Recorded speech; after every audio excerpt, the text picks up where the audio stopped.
भगवते वासुदेवाय। ओम नमो भगवते वासुदेवाय। ओम नमो भगवते वासुदेवाय. It is, sorry, it is first 25 verses, right? We are Yes. doing it at part. Thank you.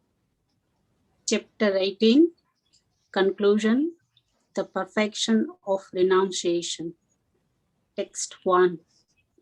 Arjuna Uvacha Sannyasasya Mahabaho Tattvamicchami Veditum Tyagyasya cha Rishikesha Ruthikeshi Nishudana. Arjuna said, O mighty armed one, I wish to understand the purpose of renunciation, tyag, and of the renounced order of life, sannyas, O killer of the Keshi demon, master of the senses. Text 2.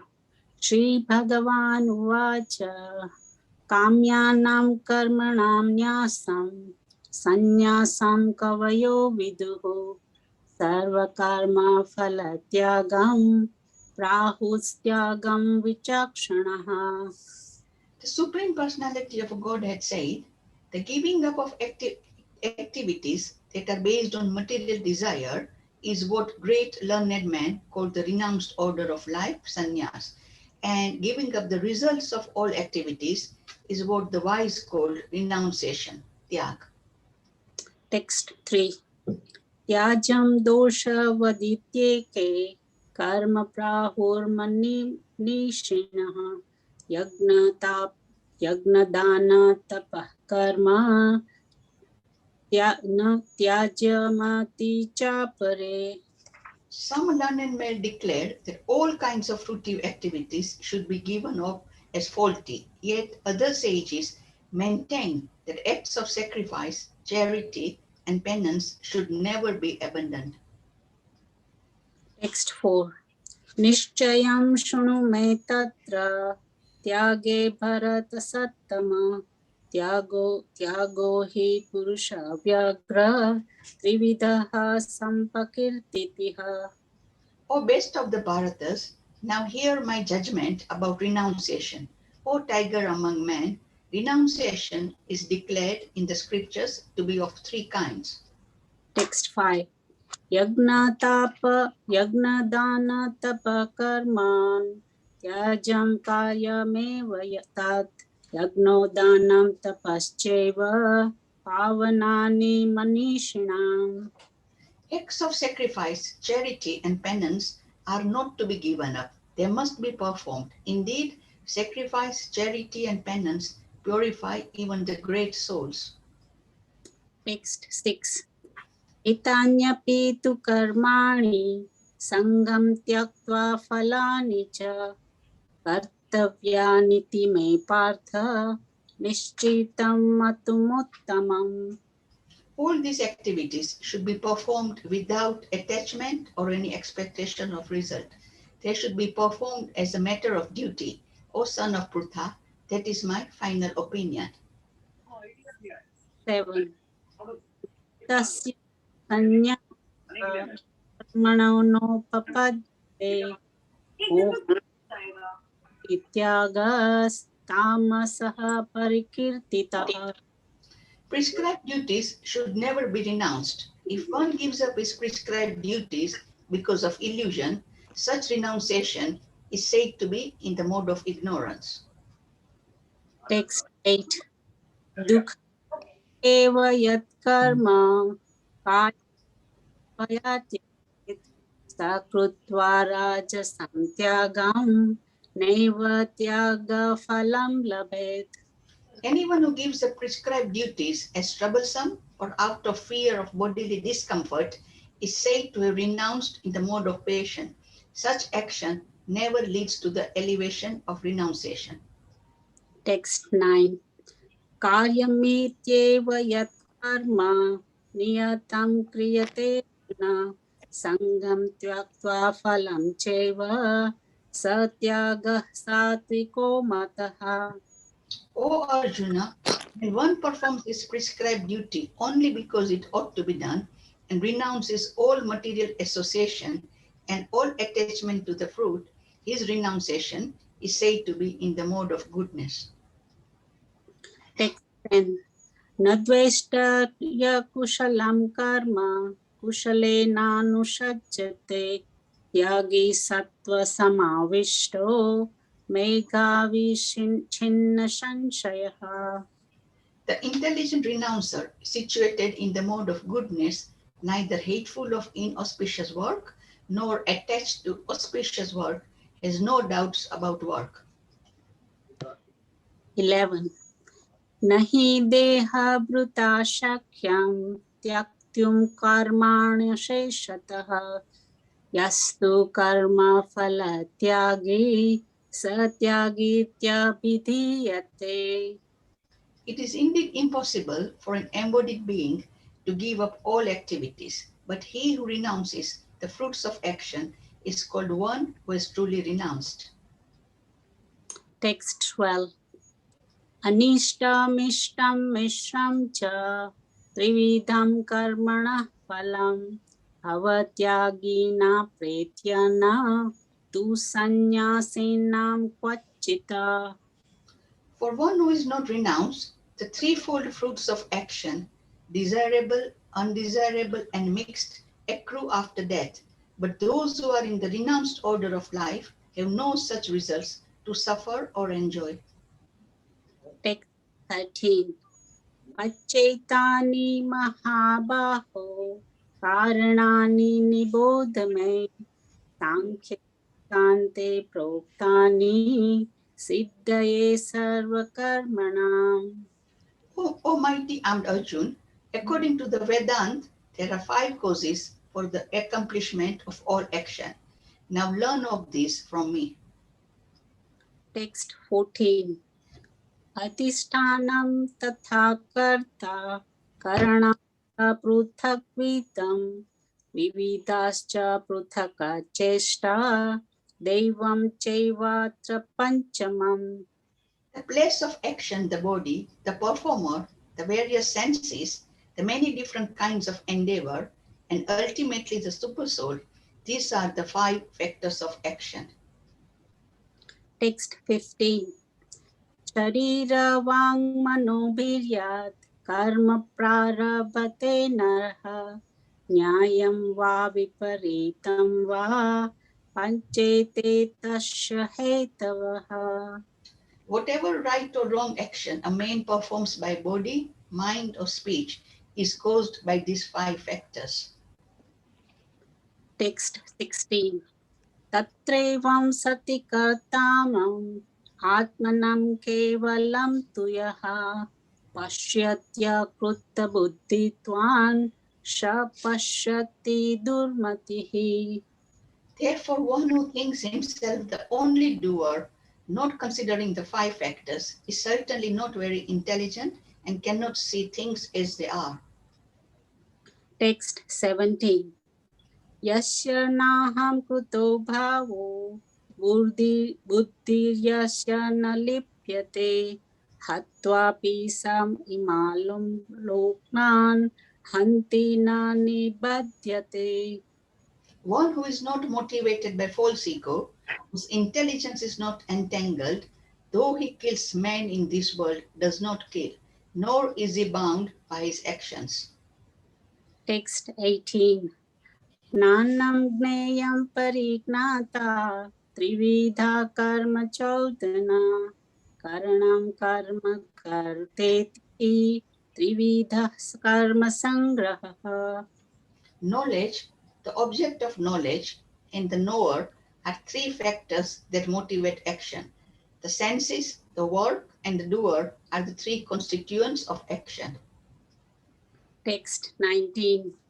Gnanam karma cha karta cha trideva guna bhedatah prochyate guna sankhyaane yatha tvachrunutanapi. According to the 3 different modes of material nature, there are 3 kinds of knowledge, action, and performer of action. Now hear of them from me. Text 20. Sarvabhuteshu yenekam bhavamavyayamikshate avibhaktam vibhakteshu ajnanam viddhi satvikam. That knowledge by which one undivided spiritual nature is seen in all living entities, though they are divided into innumerable forms, you should consider to be in the mode of goodness. Text 21. Pruthaktvenā tu yajnanam nāna bhavana pruthakvidān veti sarveshu bhuteshu tajnanam viddhi rajasam. That knowledge by which one sees that in every different body there is a different type of living entity, you should understand to be in the mode of patience. Text 22. Yatu krutsanvadekasmin karye saktam hetukam atattvarthavadalpam cha tattamasa mudahatam. And that knowledge by which one is attached to one kind of work as the one in all, without knowledge of the truth, and which is very meager, is said to be in the mode of darkness. Text 23.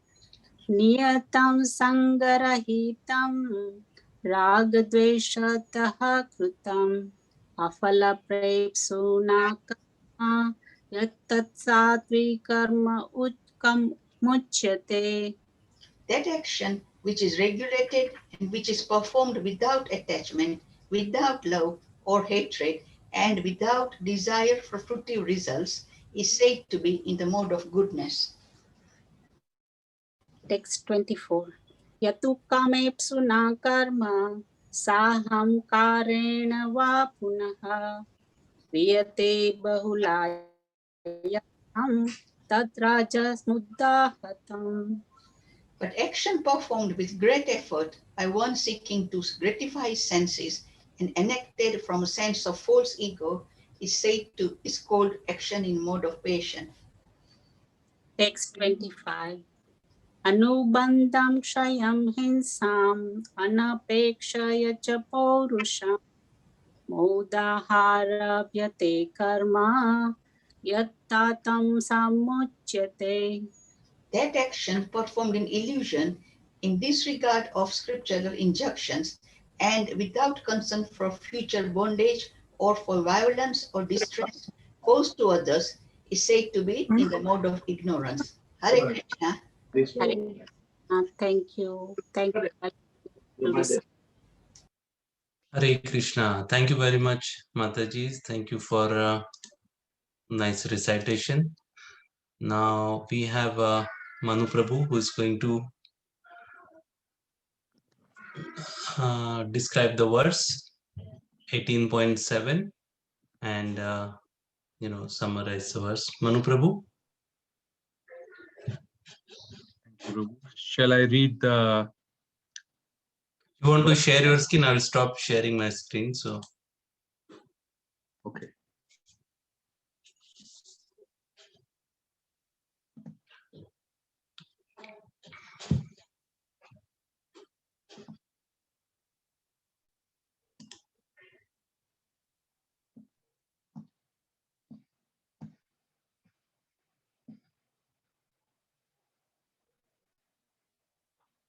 Yeah.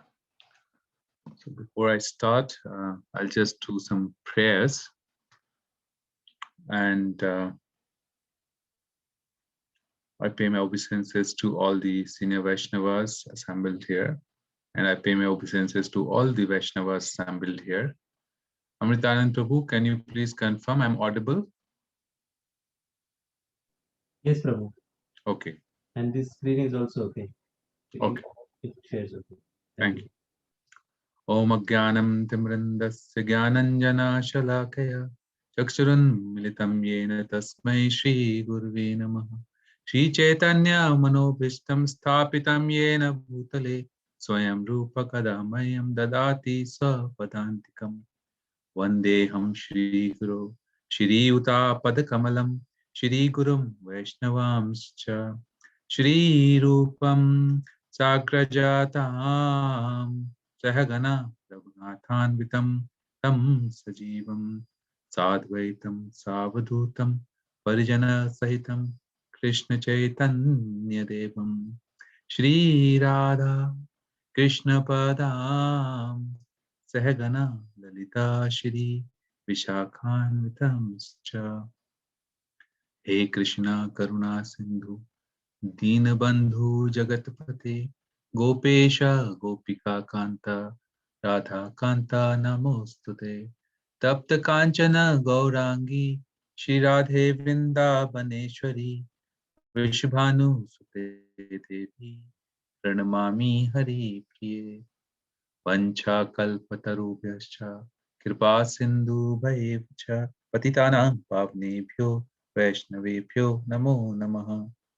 Jai Shri Krishna Chaitanya Prabhu Nityananda Shri Advaita Gadadhar Shri Vasadi Gaura Bhakta Vrinda.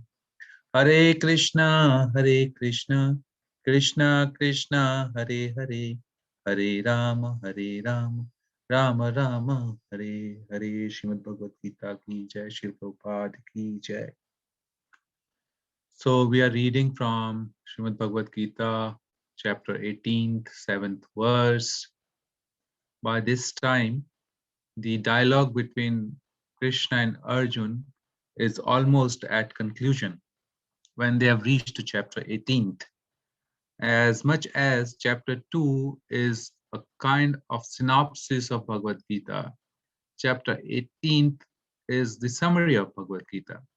So chapter 18th is conclusion, as well as chapter 18th is going to repeat a lot of conclusions in between the chapters that Krishna has already elaborated to Arjuna.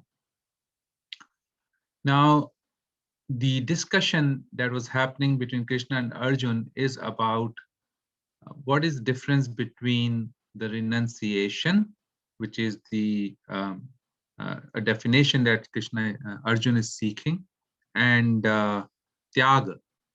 So what is the difference between these two things? The renunciation as well as the tyag part of it, which is sannyas part of it. Renunciation and sannyas, order of life. What is the difference between those two things? Which is tyag, and the one is Krishna is elaborating that someone considers that it is good that we renounce the attachment to the fruits of the work. That is one type of renunciation. Other type of renunciation is that you renounce the activity itself. So Arjun was slightly confused about these two things, and he is wanting further deeper analysis of this. He was confused because in chapter 5, verse 13, Krishna mentioned that Sarva Karmani Manasa Sanyasyasate Sukham Vasi Navadware Pure Dehi Naiva Kurvam Nakaryan. When embodied living being controls his nature and mentally renounces all actions, he resides happily in city of 9 gates, neither working nor causing work to be done. So here Krishna is explaining that if somebody renounces all actions, and it's mentioned mentally here, so mentally means you're renouncing all actions, he's already situated in the in beautifully 9 gates, because this body is considered to be a building or a place or a house for the soul, and this body has 9 gates, which is the eyes, 2 eyes, 1 nose, 2 ears, 1 mouth, so that makes it 7, and then genital and anus, so that makes 9 gates, and one can live happily if he renounces all actions. On the other side, in chapter 4, verse 20, Krishna is mentioning that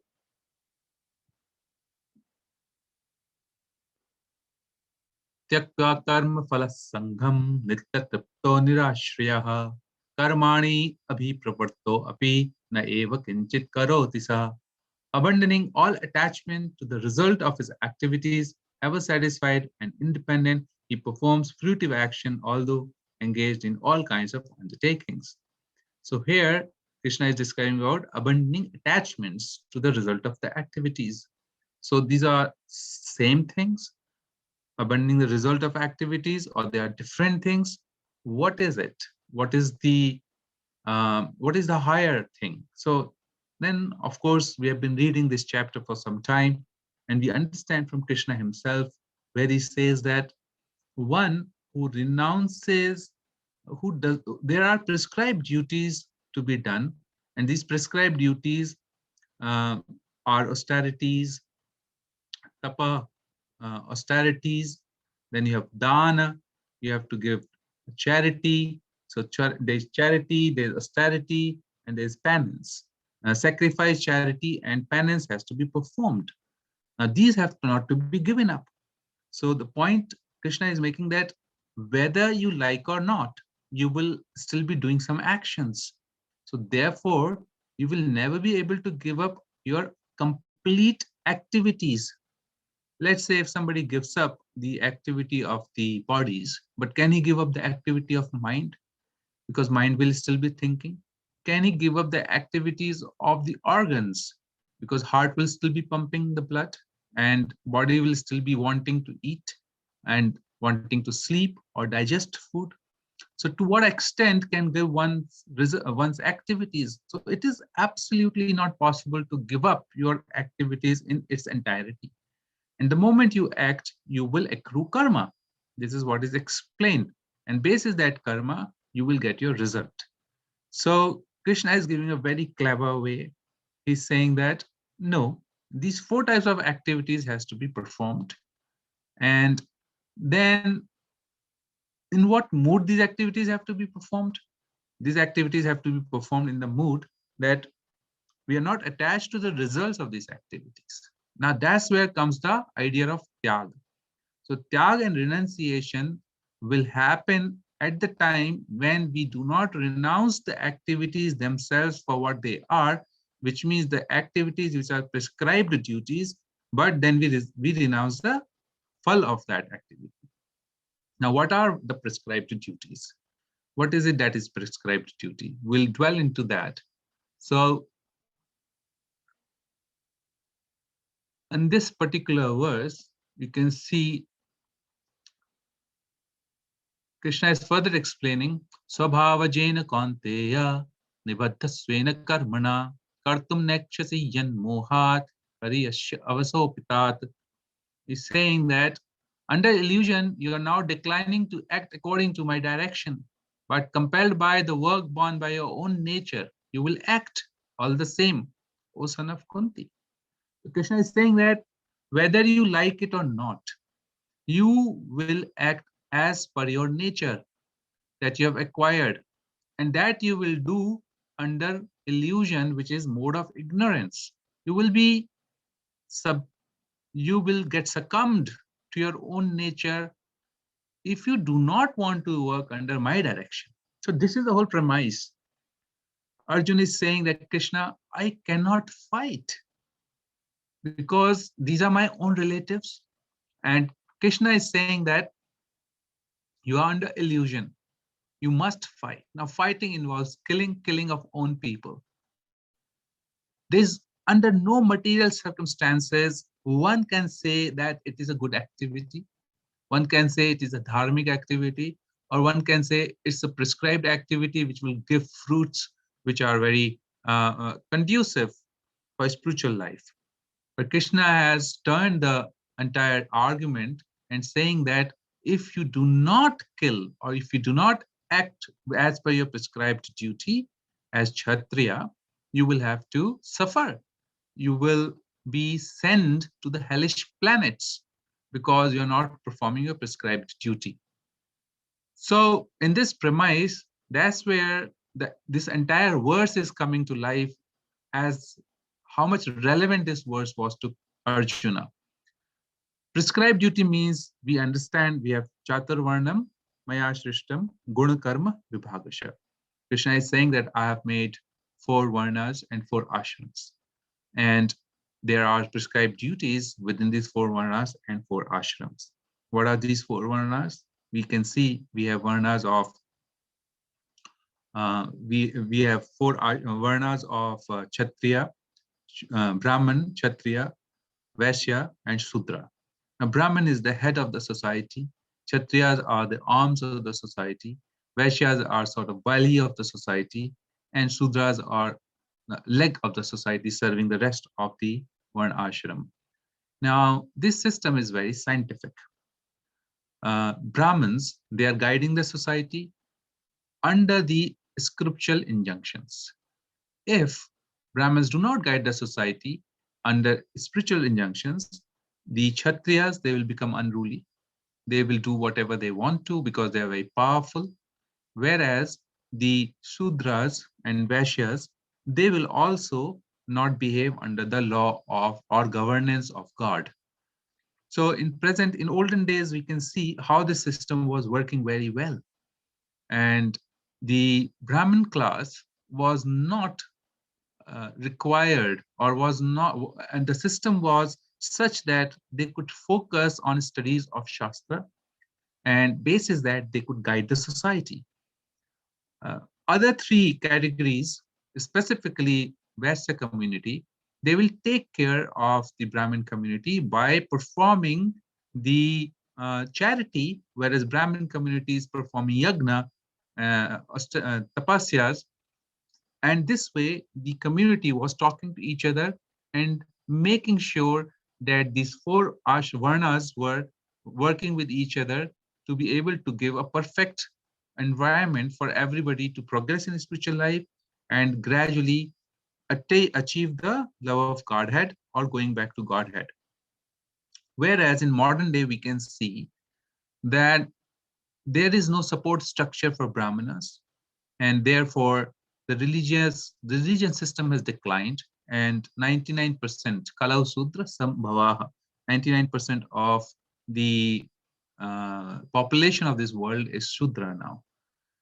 Now, what is the relevance of talking about it at this moment in time? The relevance is that in today's time, we are lacking Brahmin community. We are lacking, if 99% of them are Sudras and governed in mode of passion and mode of ignorance, mode of goodness will be absent. And when mode of goodness is absent, people will not feel illuminated. They will not feel knowledgeable. Their senses will not be illuminated. They will be always hankering for more and more. Now, to whatever extent mode of passion will push you to fulfill your desires, and to whatever extent you fulfill those desires, you will never be happy. This is how mode of passion is built. And as we know that middle planetary system, the most dominating mode is mode of passion. In this planetary system, if mode of goodness is overpowered by mode of passion and mode of ignorance, the fall of the society is for sure. And we can see how now the entire world is suffering because of mode of passion. Where are we going to get the children who will run the society in mode of goodness? And Srila Prabhupada very nicely gave this Varnashram system. He said that 50% work I have done and 50% you have to, which means that there must come about agrarian society. There must come about gurukuls. We know that so many gurukuls are suffering lack of funds. Now, these funds must come from the working class. Srila Prabhupada has explained that all the devotees of ISKCON or Krishna consciousness who are working very, very hard in the factories, going to offices, if they are giving their hard-earned money for the cause of Krishna consciousness, they are as good as sannyasis. Now, what does that sannyasi mean? Is that a sannyasi who's wearing a saffron and renounced all the activities of the world? No, clearly no. This is a sannyasi who is doing his prescribed duties. He is maintaining his varna and ashram. He is taking care of the family affairs because he's in grasta ashram. He is taking care of the varna because he's earning money. Either he's a Vaisya community or he's a Shudra community. whatever he is, but he's doing his prescribed duty under the injunction of Shastra by doing dana, charity. By this charity will propagate dharma, and this dharma will ensure that mode of goodness remains at the top and guides the rest of the society, which are his mode of passion and ignorance. Now, this is the major cause of disturbance in the society, and this is the illusion that we are living. So that's one kind of description of how the prescribed duties can be defined. And so let's see, because we are studying about mode of ignorance, I just want to dwell around some of the specifics of the mode of ignorance, which we may have read before, but maybe we can just go through some of the mode of ignorance qualities. So Krishna is saying here, mode of darkness, which is born of ignorance, is the delusion of all living entities. The results of this mode are madness, indolence, and sleep, which bind the conditioned soul. It's also saying that mode of ignorance covers one knowledge, binds one to madness. And then it further says, when there is an increase of mode of ignorance, darkness, inertia, madness, and illusion arises. People in mode of ignorance results, their action performed result in foolishness. So on this context of this verse of somebody who is renouncing activities, mode of ignorance, what is the result? The result is the action performed will bring ignorance results in foolishness. And that is what the result is. Mode of ignorance has many other things to talk about. I'll just run through some of the things. I'm referring to Surrender Unto Me, the book written by His Grace Purijan Prabhu, which is an explanation of Bhagavad Gita. So it says that knowledge by which one is attached to one kind of work as the all in all without knowledge of the truth, and which is very meager, is said to be in mode of darkness. So one who is in mode of darkness will definitely not know what is truth or what is fact. Srila Prabhupada said one time, some devotee, they were doing a walk and they were talking about modes. And at that time, Srila Prabhupada said that mode of ignorance is something that will take your freedom completely away, which means mode of ignorance is dominating in animal kingdom. They have very little freedom. They have to do their eating, mating, defending business, sleeping business, and nothing beyond that. They have no freedom absolutely. Whereas in human society, there is a lot of freedom. And those who are in mode of goodness, their chains of material nature, they're not binding them as tightly in mode of goodness, and they're free to think even more because their senses are not attracted to the objects of the senses driven by the mode of passion. It is the mode of passion which generally influences you to work more. It shows you the pleasure in the material senses and material objects. So once you get into the clutches of mode of passion, you are bound to be working between mode of passion and mode of ignorance. So I was further reading Chaitanya Charitamrita. At one place, Srila Prabhupada has said in the explanations, those who are in mode of goodness mixed with mode of passion, they worship sun god. Whereas those who are in mode of goodness mixed with mode of ignorance, they mode of passion, mode of ignorance, they are worshipping Ganesha.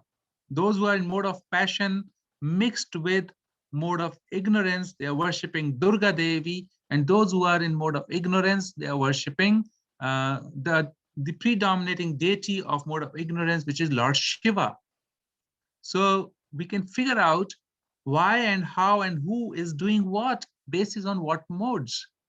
We understand very well that those who are in mode of goodness, they will go to the upper planetary system, and those who are in the middle planetary system, they're in mode of passion, and those who are in mode of ignorance, they will go to the hellish planetary system. This is how the entire structure of universe is made. Everything and anything is covered and completely controlled by the modes of material nature. Living entities completely and all the time thinking that he is the doer. But that is refuted in the previous verses. When we were reading the verse up to 25, we can understand that how Krishna is saying there is a body, there's a soul, there's a prakriti, there's mind, there's a super soul. All of them are coming together to get the action done. And then that is how the activity is happening. Those one who does not see in the light of this Shastra and Shastric injunction, they will never be able to figure that out, and they will be in ignorance. And that is what mode of ignorance means, that you are completely ignorant of your own identity and your freedom is lost. The worker who is always engaged in work against the injunction of the scriptures. So mode of ignorance means if you don't work in mode of goodness, which is in the injunctions of the scriptures, you will then end up working against the injunction of scriptures. Like Arjun would have done that and would have not fought the battle of Mahabharata, not following Krishna. In that case, he would have worked in mode of ignorance. And that would have been a false renunciation, because then, which means the worker who is always engaged in work against the injunction of the scriptures, who is materialistic, obstinate, cheating, and expert in insulting others, who is lazy, always morose, procrastinating, is said to be a worker in the mode of ignorance. This is how the mode of ignorance is. And the action performed in illusion, disregarding of spiritual injunction, that is said to be in mode of ignorance. Now, this is how powerful mode of ignorance, because it will take you to the hellish planets. There is no doubt about it, because that's how it works.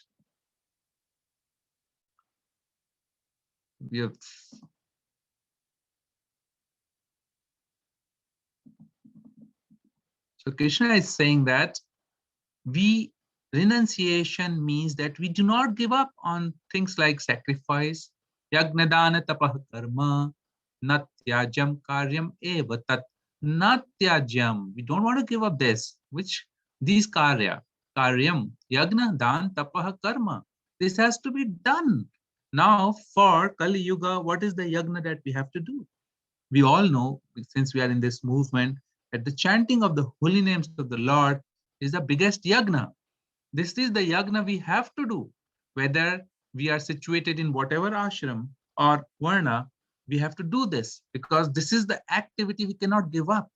And Srila Prabhupada has mentioned in the purport down there that if a sannyasi has nothing to do with marriage ceremonies, sannyasi who is in varnashram system as sannyasi, he has already crossed these stages on prast, and he has given up the worldly activities.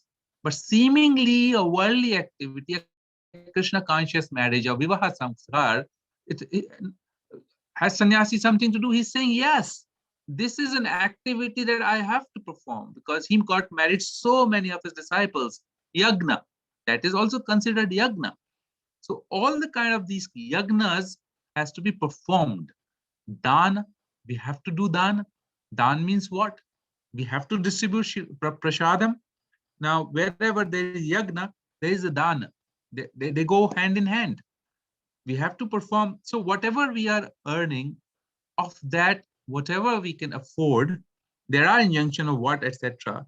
There is approximately 1/5 that we must donate for the cause of Krishna consciousness. That's one understanding. Other understanding is 50%. So wherever the lines are that can be drawn, one has to do this dan, because dan will ultimately purify the work. Otherwise, otherwise all the activities will further entangle us into the material world. So yagna dan tapah karma. What is the tapa? Tapa is the austerity. What is the austerity that we are doing? No meat eating, no illicit sex, no intoxications, and no gambling. So this is simple. Ekadasi, that's another austerity. Tapa. So very, very simple. So Srila Prabhupada has given a very simple formula to us that how we can continue to act at the platform of Krishna consciousness, and we will definitely act in Krishna conscious way that way, which means we will be acting in renunciation of this material world. So it does not mean that we have to give up, but we have to change the activities and set up activities. All these activities should be performed. Etani api tu karmani sangam takta phalani cha kartabhyanti me partha nishchitam matam uttamam. Nishchitam matam uttamam. This is my final opinion. All these activities should be performed how? Without attachment or any expectation of result. Now, what can be my expectation if I'm doing some dan? Maybe I can expect that I should be glorified. Maybe I can expect that my name should be put on a nameplate. Maybe I can expect that other people should see how much I have donated and they get inspired and donate that much, etc. So all of this karma phalam, tyagam, we have to tyag, we have to give up the results of the fruit, but we have to continue to do the activity. Now, this is a very, very high platform of understanding of Krishna consciousness or spiritual understanding or way of living. Generally, people will not understand. They will see that you are doing the same activity. You go to a job, you are paying your mortgages, you are doing this, eating food, you also sleep, mate, you also, do all the bodily activities, and difference is not seen. But difference is there in the consciousness. But this is Krishna's opinion, and he's saying it's a final opinion that if you perform your dharmic duties or prescribed duties as defined earlier, then you, without attachment to the results, you are acting at the platform of sannyas or renunciation. So this is very clear to us from all this. It is okay. We have covered this verse here. So we touched upon this, that if we do the work in mode of passion, then obviously the result is suffering. And this is a beautiful verse which is very common to all of us. So this is the point I was saying, that Krishna is always also mentioning this point here. I'll just read this. Pralapan visarjan grahan mission napi indriyani indriyartheshu vartanta itidharayan. A person in divine consciousness, although engaged in seeing, hearing, touching, smelling, eating, moving about, sleeping and breathing, always knows within himself that he actually does nothing at all. Now, this is the consciousness that is what Krishna is saying, that you gain expertise on this consciousness, that you understand that although you are acting, but you're in this yantra, you're sitting in this body, and you're acting. When you're acting for Krishna consciousness, then you are above modes of nature. Then you're working for Krishna. And when you're employed by Krishna, then there is no accrued impact of your karma. And that is the highest level of consciousness. Anya abhalashita shunyam gyan karma anavritam. So we have to come to this consciousness as per Krishna's guidelines. Because while speaking, evacuating, receiving, opening or closing his eyes, see, all of these things that Krishna is mentioning, they have absolutely nothing to do with the activities, endeavors that we are doing outside.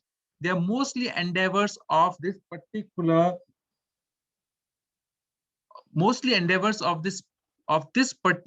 body, which is maybe involuntary activities most of the time. He always knows that only the material senses are engaged with the objects and that is aloof from them. This is how the injunctions are with us. So another point that I was thinking, that where else Krishna has emphasized on these points, and where else in scriptures we can see these points. This verse of, I know I also describes this very logically. Atyar prayasascha prajalponyamagraha janasanghascha lolyam cha sadvir bhakti vinishyati. It's talking about how our devotion can be destroyed, how this consciousness that Krishna was talking about here, this kind of consciousness will be destroyed. now we can see that it says that agraha means eagerness to accept, also means failure to accept. In rules and regulations, the word niyamagraha is formed. Niyamagraha, those interested in Krishna consciousness should not be eager to accept rules and regulations for economic advancement. What are these rules and regulations? These are the vows of chanting, these are the vows of celibacy, these are the vows of not hurting, non-violence, etc. Now, or not killing animals for our own sense gratification. This should not be done for economic development. We shouldn't be thinking that if I chant, now I'll become wealthy. If I chant, Krishna will, of course, we have to have faith and trust that Krishna will look after us, his Prakriti will look after us all situation. But, however, our body is meant for Krishna's service. Our wealth is meant for Krishna's service. Our relationships are meant for Krishna's service. Our mind and thought and our everything is meant for Krishna consciousness. They should strictly follow the regulative principles by avoiding illicit sex, meat eating, gambling, and intoxication. Hooray. Okay, it's already 8:30, Prabhu. Do I need to stop here? Because Amritanand Prabhu? It is, Prabhu, if there are any questions, then otherwise you can carry on for the next 5-7 minutes, and then Okay. it depends on how, on if there are any questions.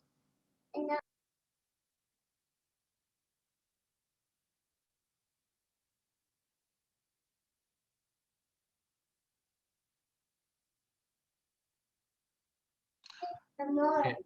I Hare will. Krishna. Are there any questions up to this point? Maybe I'll carry on for 4 or 5 minutes. Okay. Nobody's coming up with a question now. Okay. So how do we see this guna? You know, it is so important for us to really realize that these material modes of nature is not a theory which is being spoken in Bhagavad Gita, which is being seen in Srimad Bhagavatam. No, it is a fact that we are controlled and bound by these modes of nature. And we also know the solution. We also know that how if we come to the mode of goodness, we can be released from this modes of material nature, the binding of modes of material nature. How? By performing just a devotional service to the Lord, we can be completely relieved and freed from this particular circumstances there where our mind is feeling that I am miserable. Our mind is feeling that we want more. Our mind is feeling that we are not happy. Our mind is feeling that we need so much more doing in our lives. Whereas mode of goodness will definitely make us feel that we are satisfied. It will make us feel that we don't need any more. We don't need to buy another property. We don't need to buy another car. We don't need to get this another something in the material world which will make me happy. Rather, one would perform just because it is his duty, and whatever is in his karma will come. So this is a very beautiful verse. Please read this in your spare time from Srimad Bhagavatam, which is also about the modes of nature and how beautifully it's describing Guna prava etasmin kahasapa kunav anugraha ka swargo narakah kova kim sukham dukham evava. This is the context is that Chitraketu, he is flying from the sky in his airplane, and he is passing through where Lord Shiva and Mother Parvati are seated together, and Lord Shiva is addressing assembly of his devotees. And Mother Parvati at that point in time is not wearing any clothes, much clothes, and rather Lord Shiva is not wearing much clothes, and Mother Parvati is seated in his lap. And Chitraketu happened to comment that, what is this? My Lord is so amazing, so beautiful. Look, he's sitting with the Mother Parvati like this in public, whereas generally husband and wife would sit like this in private. When Mother Parvati heard this, she felt furious. She felt, although Chitraketu did not mean to insult Mother Parvati or Lord Shiva, but Mother Parvati felt like that, and therefore she spoke a curse to Chitraketu that very soon you should be going to the demonic species of life, because you have not respected Lord Shiva, who is the controller of the senses. And when this curse was spoken, Chitraketu, who was nevertheless a devotee of Lord Krishna, he says these words. He says, Guna Prabha etasmin. With folded hands, he accepts the curse of Mother Parvati and he says, this material world resembles the waves of constantly flowing river. Guna Pravaha. Pravaha means flowing. Etasmin. Kaha sapa kuna anugraha. Therefore, what is a curse? And what is a favor? So everything in this world, whether it's curse or a favor, they all are the same thing. Ultimately, nothing is permanent. Everything has to come and everything has to go. What are the heavenly planets or what are the hellish planets? Because once your time is up in heavenly planets, you will be pushed again, according to your karma, either to the hellish planets or the lower planetary systems or the middle planetary systems. Similarly, what is actually happiness and what is actually distress? So he's emphasizing on the point that it's all when the modes of nature are coming together, when they're weaving this whole kaleidoscope of beautiful material nature, that is what is producing by the object of senses happiness and distress. But it's both the same thing, because they're temporary in nature, they're asat, they are not eternal. Because the waves flow constantly, none of them has an eternal effect. So, because see, in the material world, we have creation and we have destruction. Creation is a part of mode of goodness and destruction is mode of ignorance. In the spiritual world, there is no such modes that exist, and mostly Suddha Sattva or beyond modes of nature. So there is no creation, there is no destruction. It's only Sat, eternity. Whereas in material world, it's only destruction and it's only birth. Birth, old age, death, disease. This is for human beings. This is for anything that we see around, and this is for the planet, and this is for the entire entire universe and all the planetary system and galaxies that we have. This is all being run by Guna Pravaha. Guna Pravaha etasmin kaha sapakunav anugraha. So, hearing this, Lord Shiva spoke very beautiful words, and that perhaps will help me to conclude this session here. Narayana parah sarve na kutaschana bhibhyati swarga apavarga narkeshu api tulyartha darshinaha. He's saying those who na bhibhyati, they are not fearful. Who kutaschana, wherever, anywhere.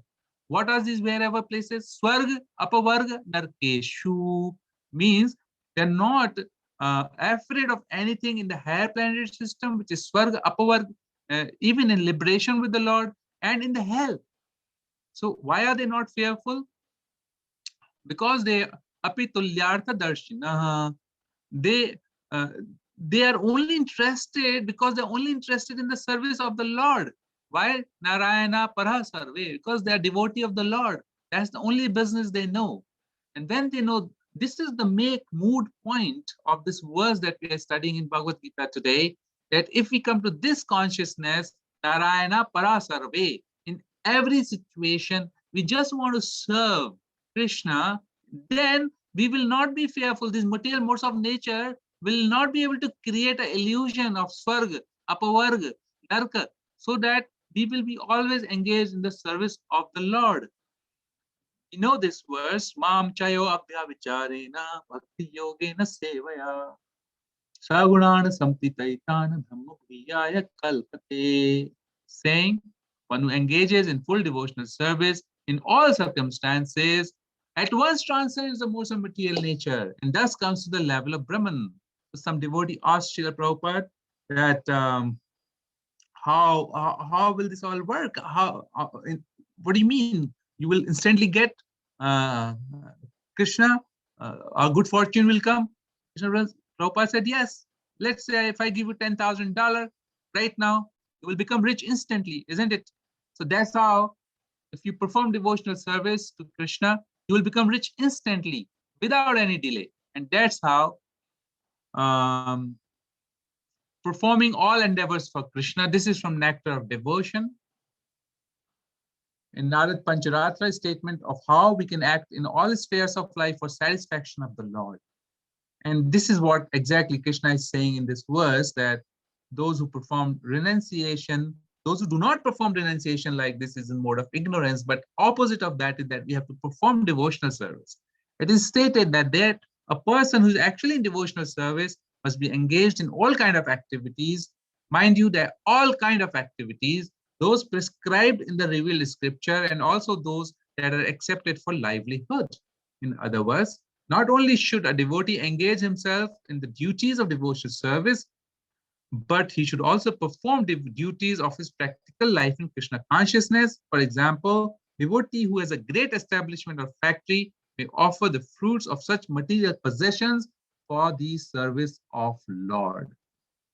So this is the conclusion of the session here. If now anybody wants to have any discussion or question, maybe we can take it, or else whatever Amritanand Prabhu says.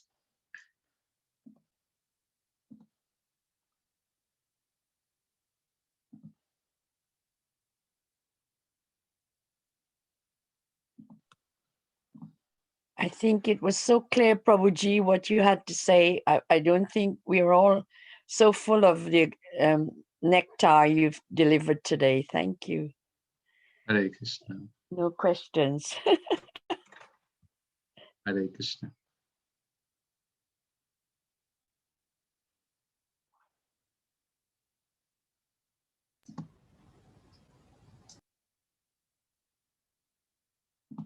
Is there something in the chat?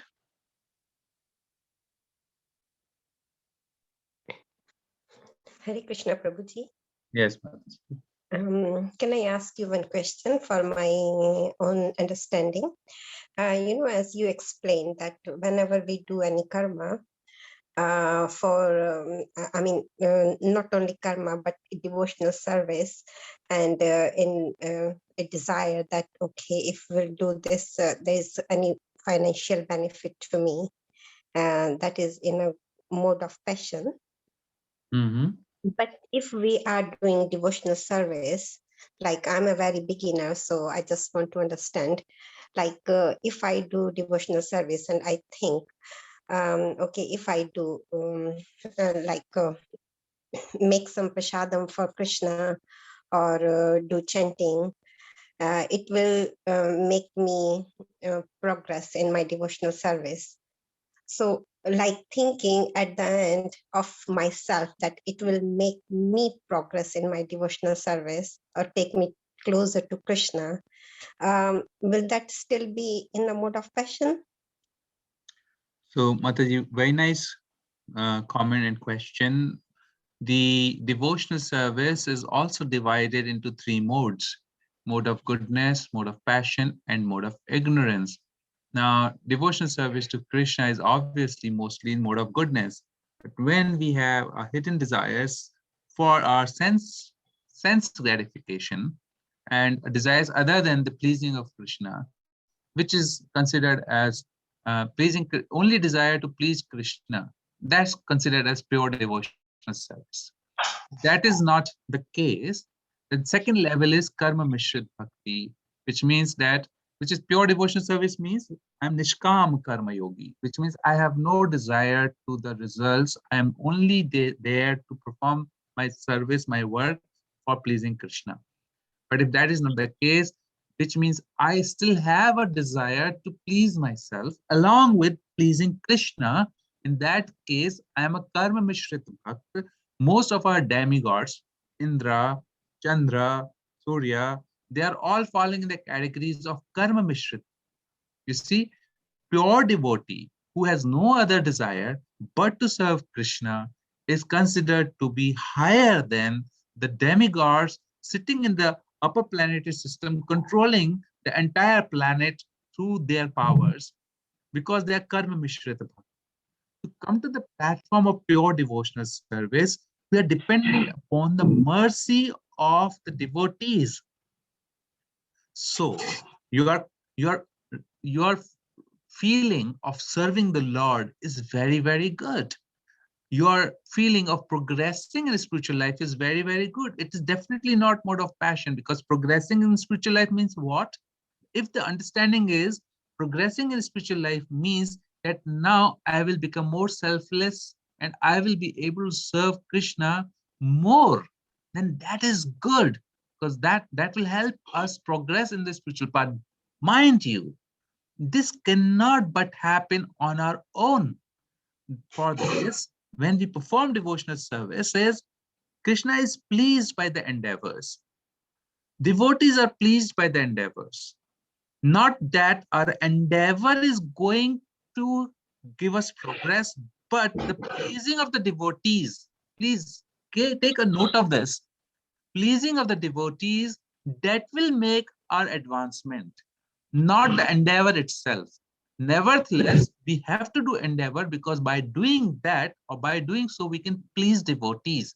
So when we receive some sort of spiritual advancement, the pride may creep in that, oh, because of my endeavor, I have received this spiritual advancement. But mind you, that's not the case. The case is that somebody else is giving you that devotion. Somebody else is feeding and nurturing the bhakti creeper in the heart.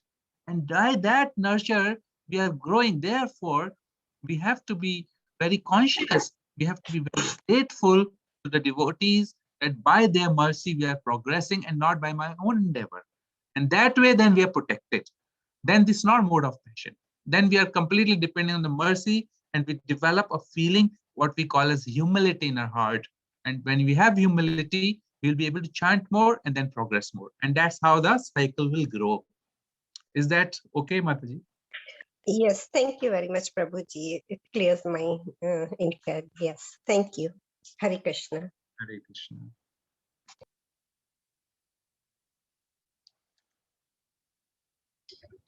Okay, so if there is no more questions, it's 8:47. We can end the class. Thank you very much, Manu Prabhu, for nice class. Thank you, all the Amritanand. devotees. Thank you, Amritanand. Kripa Sindhu Vaevacha Patitanam Patitanam Pavnebhyo Vaishnavebhyo Namo Namaha. Hare Krishna, Hare Krishna, Krishna Krishna, Hare Hare Krishna. Hare, Thank you, Hare Ram, Hare Hare Ram. Hare Krishna. Thank you, Prabhu. Ram Ram Hare Hare. Hare Krishna. Thank